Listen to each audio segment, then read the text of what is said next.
ఏది మన యొక్క ట్యాపింగ్ స్టారు, అట్లనే ఏమంటారు బ్లాక్ మెయిల్ స్టారు, అదే విధంగా ఏమంటారు దోపిడీ స్టారు,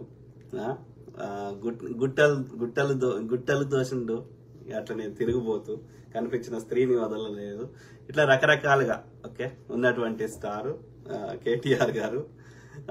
ఇది వాళ్ళ చెల్లె అయినటువంటి కవిత గారు, ఇది లిక్కర్ రాణి, ఇది భూముల కబ్జాలు పెట్టిన రాణి, అట్లనే ఏమంటారు భూ కబ్జాలతో పాటు అక్కడ ఇది ఇక వసూళ్ళ రాణి.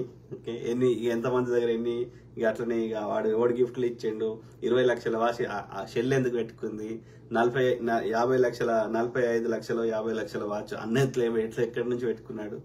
సో ఈ క్రమంలో ఇప్పుడు బర్నింగ్ ఇష్యూ ఇక అది ఈ ఫార్ములా రేస్ దాంట్లో ఏది ఎన్ని కోట్లు ఎవరెవరికి చేతులు మారినాయి, విదేశాలకు ఎన్నిసార్లు పోయిండు, స్విస్ బ్యాంక్ లో ఎన్ని డబ్బులు దాచిపెట్టుకున్నాడు, అమెరికాలో ఎక్కడ ఎన్ని ఊర్లు కొనుక్కున్నాడు, సో ఎవరు ఏ బినామీల పేర్ల మీద చేసిండు, ఎక్కడ అనుమానం వస్తే ఏ బినామీలను చంపేసిండ్రు, భూములు కబ్జా పెడితే వాటి మీద కేసులు వేస్తే న్యాయవాదులను ఎట్లా చంపేసిండ్రు. ఇక వీళ్ళ చరిత్ర తవిన కొద్దీ ఒక కాళేశ్వరం కట్టింది కేవలం ఫామ్ హౌస్ కు మాత్రమే నీళ్లు పంపడానికి, వాసాల మర్రిని బి అంటే బంగారు వాసాల మర్రి చేస్తా అని చెప్పి తన ఫామ్ హౌస్ కి దారేసుకోవడానికి పిట్టకథలు చెప్పి, ఎట్లయితే పాస్పోర్ట్ బ్రోకర్ పిట్టకథలు చెప్పి ఆ యొక్క 4 పాస్పోర్ట్ బ్రోకర్ కేసులో పెట్టిండో, పాస్పోర్ట్ బ్రోకర్ కేసీఆర్ గారు పెట్టి లాస్ట్ కి మిగతా అందరినీ కేసులలో ఇరికిచ్చిండు. ఈయనకు మాత్రం కేసులు లేదు, అందరు కలిసి చేసారు పాస్పోర్ట్ బ్రోకర్.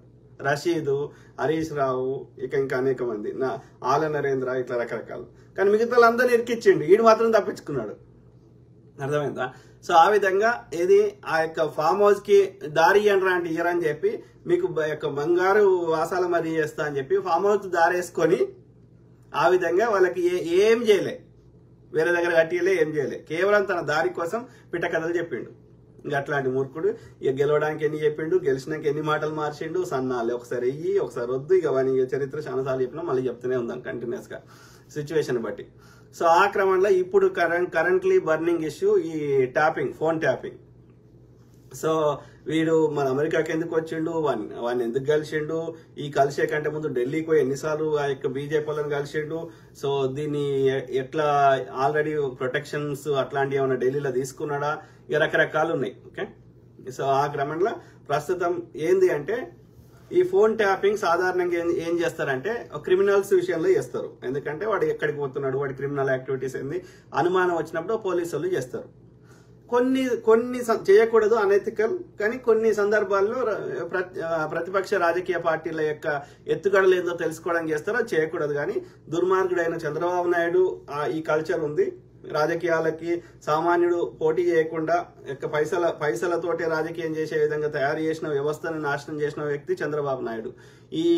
ఈ ఫోన్ ట్యాపింగ్లు ఇట్లాంటి వినడము, ఈ దరిద్రపు అలవాటు చంద్రబాబు నాయుడు. ఈ కల్చర్ ని ఖరాబ్, ఇది ఇక ఈ బీఆర్ఎస్ ఇవన్నీ మనువాద పార్టీలు అన్ని ఇదే ఆలోచన. ఎట్లన్నా చేసి నేను దోసుకోవాలి, ఎట్లన్నా చేసి అధికారం ఉండాలి. దానికి టీడీపీ అతీతం కాదు, దానికి బీఆర్ఎస్ అతీతం కాదు, దానికి బీజేపీ అయితే వీళ్ళందరికీ పెద్ద అన్నట్టు.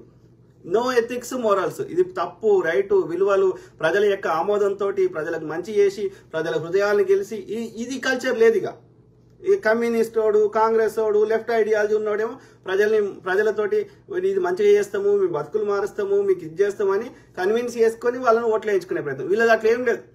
దోసుకోవాలి, అడ్డదారిలా ఈవీఎంలలో మోసం చేయాలి, లేకపోతే పోల్ మేనేజ్మెంట్ చేయాలి, లేకపోతే వాళ్ళని ఓట్లకే రానియద్దు, ఓట్లు గల్లంత చేయాలి, ఇక లేకపోతే ప్రలోభానికి డబ్బులు వంచాలి. ఇట్లనే చేసి గెలిచినాక దోసుకోవాలి, దోసుకున్నది దాసుకోవాలి. ఇదే పనిగా ఈ మనువాద పార్టీలు అందరూ వాని ఇల్లు మంచిగుంటే చాలు, దేశం ఏమైనా సరే.